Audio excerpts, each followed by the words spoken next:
2034 সালের ফুটবল বিশ্বকাপের আয়োজক দেশ হিসেবে সৌদি আরব প্রকাশ করল তাদের নতুন স্টেডিয়ামের নকশা এবং নির্মাণ পরিকল্পনা। কোনো প্রতিদ্বন্দ্বিতা ছাড়াই প্রথমবারের মতো সৌদি আরব দায়িত্ব পেয়েছে বিশ্বকাপ আয়োজনে। ইতোমধ্যেই দেশটিতে প্রস্তুতি কাজও শুরু হয়ে গেছে। কিং সালমান ইন্টারন্যাশনাল স্টেডিয়াম, যার ধারণ ক্ষমতা হবে প্রায় 92,000 দর্শকের, 2034 সালের বিশ্বকাপের উদ্বোধনী এবং ফাইনাল ম্যাচ হবে এই ভেন্যুতে।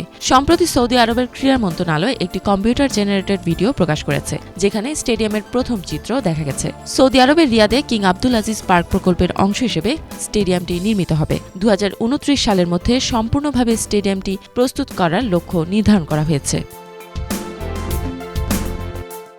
স্টেডিয়ামটি শুধু ফুটবল ম্যাচ আয়োজনের জন্যই নয়, সৌদি আরবের জাতীয় ক্রীড়া দল এবং আন্তর্জাতিক প্রতিযোগিতাগুলোর জন্য বহুমুখী স্পোর্টস ফ্যাসিলিটি হিসেবেও ব্যবহৃত হবে।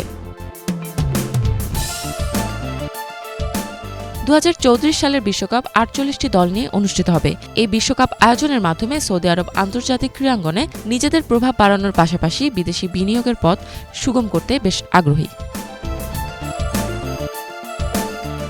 2034 সালের বিশ্বকাপের জন্য সৌদি আরবের 5টি শহরে 15টি স্টেডিয়ামে খেলা অনুষ্ঠিত হবে। এর মধ্যে 8টি স্টেডিয়াম সৌদির রাজধানী রিয়াদে হবে। এছাড়া জেদ্দা, আল খোবার, আভা এবং $500 বিলিয়ন ব্যয়ে নির্মিত নতুন শহর নিয়মেও বিশ্বকাপের ম্যাচ আয়োজন করা হবে।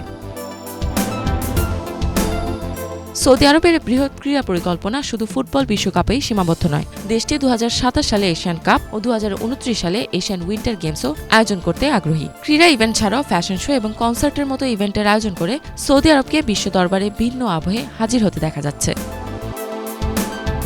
ইফাত জাহান, বাংলাভিশন।